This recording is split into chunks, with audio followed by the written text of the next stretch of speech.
La Iglesia Bautista El Camino presenta el siguiente mensaje bíblico.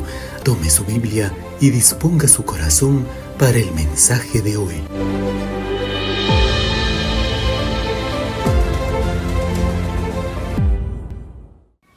En la reunión de aniversario de la iglesia les había mencionado que alguna vez traté un tema que a mí siempre me conmueve, que es los padres convertidos a los hijos y los hijos convertidos a los padres. Y lo curioso es que esta disertación me la centré en un solo versículo de Malaquías, el último versículo del Antiguo Testamento. Malaquías 4. Les voy a leer solo los versículos 5 y 6. He aquí yo os envío el profeta Elías antes que venga el día de Jehová grande y terrible.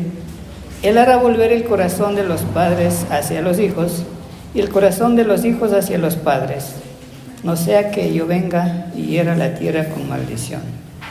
De paso, aquí hay una pregunta excelente para el hermano Camilo. Es uno de los versículos de difícil hermenéutica. Es complicada la interpretación. Y no me voy a meter con la interpretación, porque es complicada precisamente y no me gusta complicarme la vida. Cuando puse atención en este versículo, la primera vez que lo analicé, así tal cual está, literalmente, que Él hará volver el corazón de los padres hacia los hijos y el corazón de los hijos hacia los padres. Ocurrió algo en mí, ¿no? Por mi mente pasaron en fracción de segundos aspectos de mi vida que fueron determinantes y muy importantes. Sobre todo las experiencias que tuve con mis padres, una situación económica complicada, y mi papá ganaba bien. El pequeño problema es que éramos 11 hijos. Entonces, ¿a quién le alcanza el sueldo de empleado municipal con 11 hijos? Las consecuencias fueron complicadas, ¿no? Y vi también que el caso de mi mamá, preparar la comida, lavar la ropa, los quehaceres de la casa era una tarea sumamente agotadora. Y también vi mis hermanos mayores que, siendo adolescentes, tuvieron que empezar a trabajar, porque la situación era apremiante. Y doy gracias a Dios que por la llegada del Evangelio, de paso por parte de mi hermano mayor, que fue el primero que se convirtió, luego mi papá, que me parece que le tuvo 5 años andando al pastor, 5 años, así de duro era mi papá, era de los que cargaban las andas con los santos en las procesiones. Y fue duro, pero este pastor no se rindió. Y mi papá se convirtió al Evangelio. Siguieron habiendo problemas, solo que ya teníamos a Cristo que estaba tocando las puertas de cada uno de nosotros. Y cada uno de mis hermanos a su tiempo tomó su decisión por Jesucristo. Unos en una iglesia, otros en otra, unos con unas taras, otros con otras, unos con unos complejos, otros con otros, pero han seguido de una u otra manera, bien o mal, los principios del reino. Y eso es lo que llena de paz mi corazón. Y es lo que me hace volver a pensar en este versículo, que realmente estamos viendo una situación muy, muy, muy complicada, las familias, a nivel mundial. Yo permití, le estoy hablando hace unos 25 años, que este versículo tratara mi corazón y se moviera en mi mente, en mis emociones, en mis valores. Entonces yo hice una reflexión, dice, ese mismo Jesucristo, ese Dios Todopoderoso que hizo que mi corazón se convierta hacia Él hace que mi corazón se convierta hacia mi hija y que el corazón de mi hija se convierta hacia mí. Igual hacia la mamá. Obviamente, cuando hablo del padre, estoy incluyendo a la madre. Digamos decir los padres, ¿ya? Los corazones de los padres se convierten. Cuando nosotros hablamos de conversión, hablamos de un cambio de rumbo, que empieza con un acto de arrepentimiento, y eso es el reconocer que tenemos necesidades que nosotros no las podemos sobrellevar y que necesitamos la presencia de Dios. Entonces nosotros debemos entender que tenemos esas necesidades para establecer una correcta relación con los hijos y los hijos con los padres. ¿quién de ustedes puede decirme si está al tanto de 2 casos especiales que se presentaron ante la Corte Constitucional respecto a la familia? Uno ya tiene sentencia. En alguna escuela, que no voy a decir cuál es, un niño que decidió ser niña y quería entrar a los baños de las niñas y quería vestirse como niña y quería que el uniforme del colegio sea de niña, presentaron ante la Corte Constitucional y la Corte Constitucional dio un dictamen. Al Ministerio de Educación tiene que establecer un protocolo de acompañamiento a los niños trans, a los niños que tienen ese conflicto. Eso es peligrosísimo. Y los cristianos nos estamos durmiendo en los laureles. 2 semanas atrás hubo una manifestación. ¿Cuántos fuimos a esa manifestación? Por defender los derechos de la familia, por defender los principios del Evangelio. No estoy llamando a que la Iglesia tiene que inmiscuirse en las cosas del Estado. La Iglesia tiene que defender los principios del reino. Y la familia es la célula fundamental de la sociedad, así lo aprendí niño. Y hay razones para eso. Yo tenía un libro que se llamaba Compendio de Derecho Civil.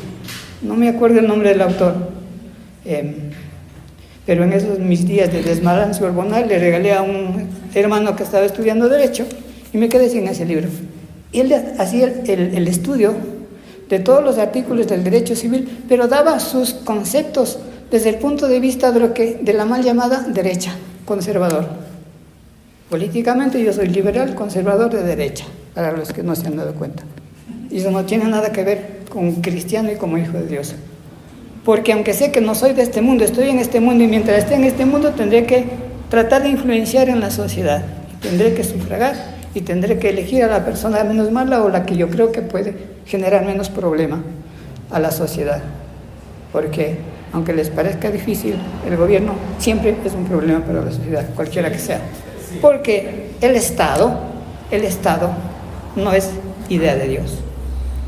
Si ustedes ven a Mateo en la tentación, ¿qué le dijo a Jesús? Satanás: todo esto te daré si postrado me adoras, porque todo esto me ha sido dado a mí. Los estados son propiedad de Satanás. Entonces quitémonos la venda de los ojos. Los estados nunca van a velar por el bienestar de los seres humanos. Y como por naturaleza el ser humano es egoísta y busca para sí mismo, lo que buscan los líderes generalmente es el bienestar de sí mismo, su estatus o de su grupo. Y estamos en una situación muy complicada. El otro caso lo presenta el lobby LGBT y más lo que sea, todo el abecedario está metido ahí. Que los menores de edad tengan el derecho de en su cédula elegir a qué sexo pertenecen y sin el consentimiento de los padres. Y esto destruye la patria potestad en Canadá. Ya destruyeron la patria potestad. Los padres no tienen derecho sobre los hijos en esos términos. No. Y hasta tienen, si no me equivoco, 5 años de cárcel por oponerse. Y nosotros nos estamos durmiendo. Ahorita, hoy, Ecuador está bajo ataque. Los principios que quieren minar a la familia son muy grandes y son poderes económicos extremadamente grandes. ¿Y quién hace esto? Nosotros votamos por alguien que creemos que va a solucionar los problemas del país. Seguimos comiendo de este cuento. Este viene a solucionar los problemas del país y todos salen con la misma idea. Vamos a solucionar los problemas del país. Y cuando vemos que la situación no es tan fácil. Son activistas y también agitadores sociales.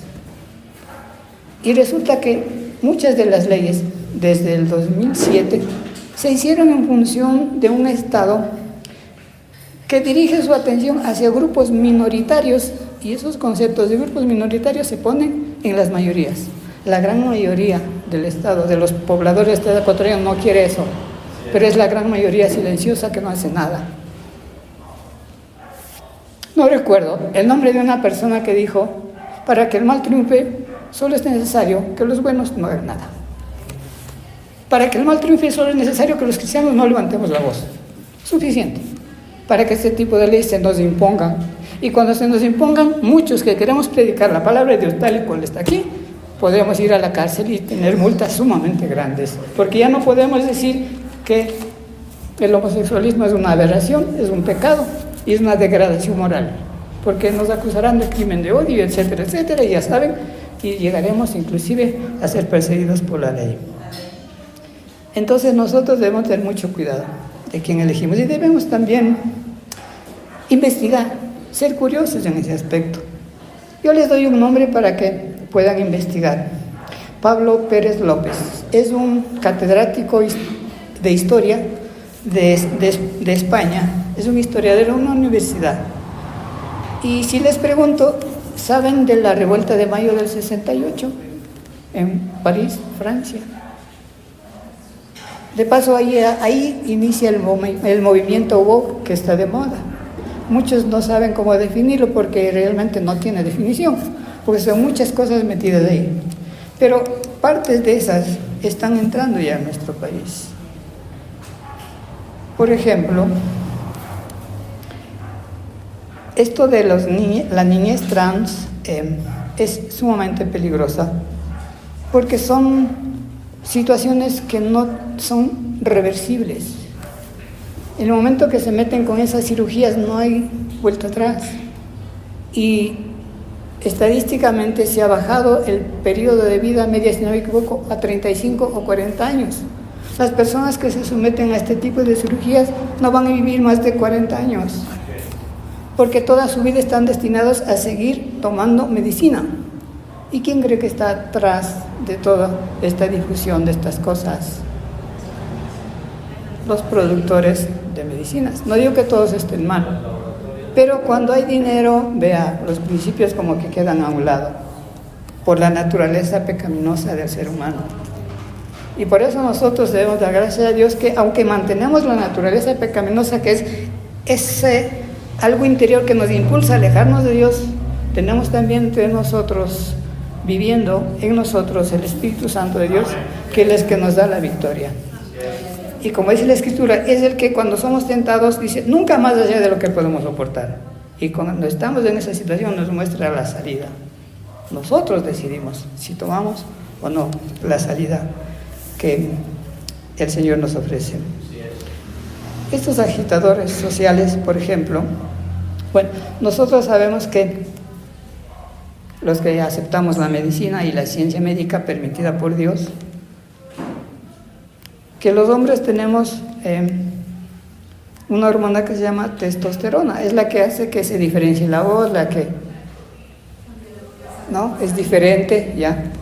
Entonces, cuando aparece un hombre que quiere ser mujer o un niño que quiere ser niña, tiene que hormonarse y tiene que bloquear la actividad de la testosterona y usar hormonas femeninas como la progesterona o los estrógenos.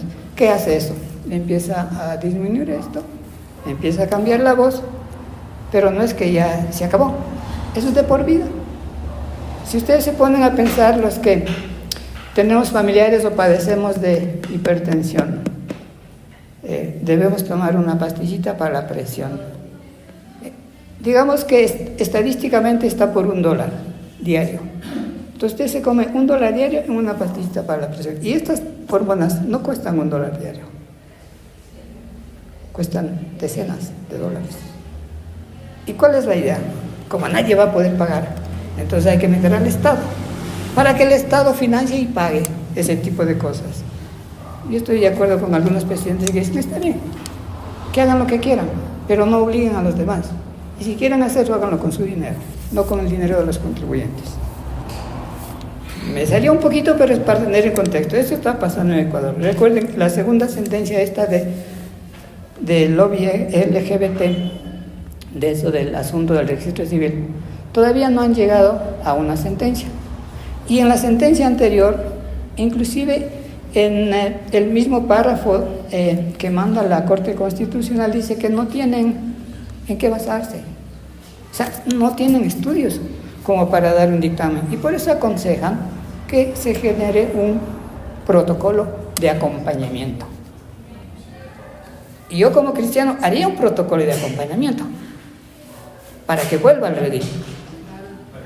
No para ayudarle a que consiga ser degradado, para que consiga una vida de acuerdo o contraria a lo que Dios quiere. Yo haría un protocolo de acompañamiento, y sería un protocolo de acompañamiento para hacerle entrar en razón que va a tener un problema psicológico por el que está pensando así, sintiendo así o quiere ser eso.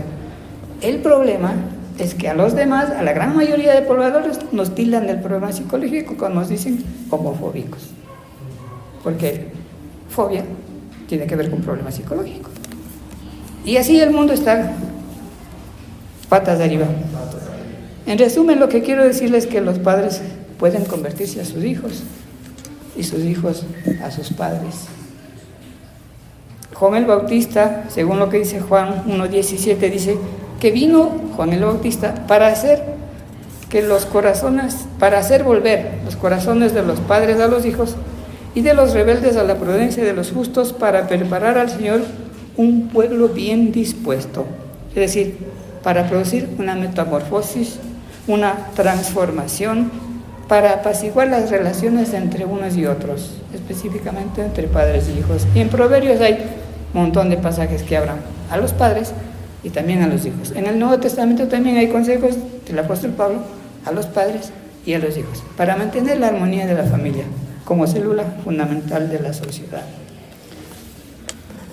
Una condición sine qua non para determinar cómo está nuestra relación con Dios es precisamente una relación equilibrada, saludable y armoniosa con lo que nos rodea, nuestra familia, particularmente los hijos. Cuando tenemos una relación armoniosa, saludable con la familia, nosotros estamos demostrando que sí estamos obedeciendo los principios del reino con la dirección del Espíritu Santo. Ya podemos decir cualquier cosa, pero la expresión práctica en la vivencia familiar es lo que realmente muestra que Dios está transformando nuestras vidas y está obrando en nuestras vidas. Dicho esto, ¿qué caracteriza esa mutua conversión? O sea, esa mutua aceptación de que hemos cometido errores y que seguiremos cometiendo errores. Con mi esposa a veces hemos comentado, sí, hemos criado una buena niña, pero hemos cometido errores. Todos. Ustedes también cometerán errores. Lo importante es que siempre tengan presente que de la mano del Señor podrán salvar cualquier situación conflictiva y sacar adelante a sus hijos, y que sus hijos también lleguen a ser buenos profesionales, buenos ciudadanos, fundamentalmente buenos hijos de Dios, que es para lo que uno está, para llevar a los hijos al conocimiento del Señor. Ellos tomarán sus decisiones. Nosotros veremos si en algunas cosas obramos bien, en otras cosas no, que logramos que sigan adelante, pero fallamos en unas cosas, sí. Pero lo que no debemos tener, o no quiero que tengamos, es el remordimiento de no haber guiado a nuestros hijos al conocimiento de Dios. Eso no tiene perdón. No podemos estar en una iglesia alabando y glorificando a Dios si es que descuidamos ese trabajo que tenemos que hacer con nuestros hijos. En primer lugar, un padre convertido a su hijo es uno que tiene la capacidad de mostrarle su amor.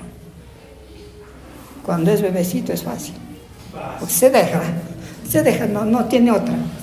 Es bonito. Hasta cuando toca cambiar el pañal, uno reacciona, ¿no? Pero, ¡hey! Te toca, ¿no? Pero cuando es niño es fácil, ¿no? Pero cuando ya va creciendo, sobre todo los varones, ya como que ya no les gusta que le abracen. Algunos quieren hasta que ya ni le vayan a dejar al colegio, mándame en bus, no, aquí nomás déjame, yo camino, que no me vean que me abrazan, que no quieren que le apapachen, ¿no? Es normal, están buscando su camino. Pero un padre convertido a su hijo es el que mantiene siempre una relación de diálogo y que no evita decirle con profundidad, sinceridad y sentimiento, te amo. Aunque no todos los días, porque como dicen, cae chancho, ¿no? Pero debe ser que eventualmente tenga esa expresión, pero que salga del corazón, que sea sincera y que el hijo pueda sentir que es sincera y va a ser correspondido. En segundo lugar, un padre convertido a su hijo es un padre que disciplina sin ira. Proverbios 19:18 dice: castiga a tu hijo en tanto que hay esperanza, mas no se apresure tu alma para destruirlo. En el Nuevo Testamento dice: no exasperéis a vuestros hijos, sino criadlos en disciplina y amonestación del Señor. Si castiga a su hijo con ira, No importa cuánta razón tenga usted ni cuán culpable sea su hijo. Cuando castiga con ira, es muy desastroso.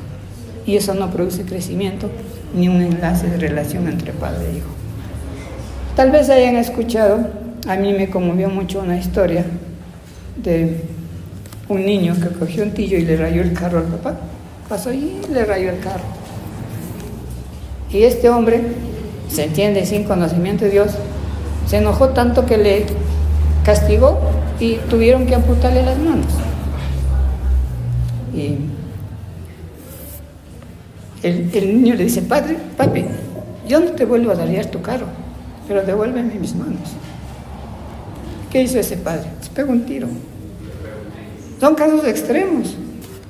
Lo que quiero mostrar es que no se puede castigar a un hijo con ira, porque que estás descargando su frustración sobre él y puede llegar a condiciones desastrosas, difíciles de recuperar. Por eso cuando usted tiene que castigar a su hijo, tiene que hacerlo con amor, ¿no? Entonces viene el tercer punto. Un padre ofrece un perdón serio y sincero. En cada castigo, el hijo debe también recibir el perdón, sufrido, afligido y doloroso desde la profundidad del alma del padre o de la madre. Recuerden que también se refiere a la madre, ¿no es cierto? Cuando castiga sin ira, castiga porque sabe que es su obligación corregir, porque corrige porque es bueno para él, porque es bueno para su crecimiento, ¿ya? Y si usted está con ira, preferible suspenda. Y a veces las mamás dicen: ya te voy a coger. Sobre todo cuando se corre y se mete bajo la cama y no alcanza, pasadita de peso, no puede entrar, lo que sea. Dice: ya te voy a coger, ya cuando salgas. O cuando venga tu papá, ya viene el logro. No. Debe ser castigado por el padre o la madre en ese momento, sin ira. Sin ira. Y debe también otorgar perdón. Porque si el niño dice: ya no vuelvo a hacer, perdóname, ya no vuelvo a hacer. Y a veces lo toman muy a la ligera y no le hacen caso y está bien. Debe hacerle entender: sí, te equivocaste. Me duele castigarte, pero debo hacerle por tu bien. Un padre convertido a su hijo es un padre que manifiesta un profundo deseo de aproximación. Es decir, es alguien que trata de ser parte del mundo del niño. Y dependiendo de la diferencia de años se hace complicado, porque a uno le gusta un tipo de música, al otro le gusta otro tipo de música, y empieza el conflicto porque ¿cómo vas a escuchar esas cosas del diablo? Y etcétera, etcétera. Debe haber un acercamiento. Escuchemos esta canción a ver qué dice. Veamos esta película juntos. Veamos qué pasa. ¿Qué nos quieren enseñar con esto? Es alguien que se involucra, se sumerge, se introduce en el mundo y la realidad de su propio hijo. Nos toca participar de las cosas de ellos. Yo trabajo en un colegio y es lindo ver cómo padres se esfuerzan por estar en los programas con los niños y a veces se les ve más contentos que los mismos niños de las actividades que están haciendo. Y a veces los profesores mandan trabajos que los niños en determinada no están capacitados para hacer. Y toca hacer a los papás. Y mi esposa decía: ¿cuánto nos sacamos hoy? Le preguntaba a mi hija, ¿no? ¿Cuánto nos sacamos hoy en este trabajo? Pues sí, hay cosas que no pueden ser y hay que ayudarles. Entonces hay que estar metidos en el mundo de ellos. Para decir que mi corazón está volcado hacia el hijo. Tengo que participar de sus actividades y ayudarle en su crecimiento. En quinto lugar, un padre convertido a su hijo es un padre que le da la prioridad antes que a cualquier otra relación en la tierra. Nuestra prioridad siempre es el Señor, ¿no es cierto? Prioridad es una actividad o relación que tiene más alto valor que cualquier otra y a la que se le da la primera importancia en el uso de nuestro tiempo y esfuerzo. Entonces, si nuestro hijo es la prioridad, vamos a darle la mayor importancia en el uso de nuestro tiempo y esfuerzo. Y a veces es complicado, es cansado. Es cansado porque las actividades, tanto del padre como la madre, agotan, y aún con ese agotamiento hay que atender las necesidades de los hijos. ¿Puedo preguntar, hermano? Claro, con mucho gusto. Pero mire, hermano, a veces hay personas que los consejos que está dando son bien para las personas, conocemos ya la palabra de igual. Entonces, ellos van a castigar más. A veces nos igualamos con el de afuera, como dice vulgarmente decimos, con el mundo. Nos igualamos. Entonces, ¿qué diferencia hay entre el que ya va a conocer la palabra de Dios y el que no conoce? La diferencia es que uno es salvo y el otro no. Los problemas son los mismos. Las dificultades son las mismas. Y tenemos nosotros la naturaleza pecaminosa. Es esa dimensión en el ser humano que trata de alejarnos de Dios. Cristianos o no, pueden haber casos desastrosos de castigo a los hijos. No castigo con el sentido de reprensión o corrección, no, castigo físico con desquite, con saña. He visto cristianos que no saben castigar a sus hijos. Ya estoy mayorcito, ¿no? Entonces, no es que porque estamos aquí entre cristianos, esa es la vida color de rosa, no es así, no se crean ese cuento. Hay muchos problemas en las familias cristianas y de tanto en tanto debemos reflexionar sobre estas cosas. Debemos trabajar con nuestros hijos a diario. ¿Nos vamos a equivocar? Sí, cada uno se va a equivocar de acuerdo a su contexto, a su condición económica, a su condición intelectual. Cuando yo fui niño, mis papás tenían creo que 3er grado de escuela. Cuando mi hija fue niña, yo ya era universitario. Había una barrera grande de conocimiento. Otra cosa es la práctica en la crianza de los hijos. Ningún padre tiene experiencia en la crianza. Nadie. Todos tenemos que aprender. Entonces, hay buenos libros. ¿Qué recomiendo? Hay buenos libros. Ahora ni siquiera tienen que ir a gastar en un libro. Cojan un video, pero escojan. Lean uno, un autor, otro autor, y ustedes pueden sacar sus conclusiones. Pero básicamente, la palabra de Dios, la asistencia a la congregación ha ayudado mucho. La escuela dominical es determinante en la preparación y el crecimiento de los hijos. Y no tengan miedo si es que a veces la profesora levanta la voz. No se asusten ni le reclamen. Es un niño, está en su área, está en su clase y también tiene que ser disciplinado. No nos vamos a enojar porque la profesora o el profesor de la escuela dominical le llama la atención. No vamos a reclamar. Tal vez, aparte, o con el hijo que pasó, pero siempre para solucionar, en vista de que hay que ayudarle a crecimiento y fortalecimiento de su personalidad. El libro de Proverbios dice, instruye al niño en su camino y aun cuando fuere viejo no se apartará de él. No se refiere necesariamente a que le enseñes Biblia. Se refiere a que tú le instruyes en su formación, en su carácter. Y aunque sea viejo y todas las cosas que vengan sobre él, por el carácter que tú formaste en él, no se va a apartar de eso. Y cuando conocemos la palabra del Señor, el carácter que estamos forjando en los niños es el carácter de Cristo. Eso debemos meter en nuestra mente y en nuestro corazón. Y eso sí es determinante para las decisiones que toman. ¿Se van a equivocar? Sí. ¿Nos va a doler cuando se equivocan nuestros hijos, aunque sean grandes? Sí. Pero es su vida. Nosotros los encaminamos. Cumplimos.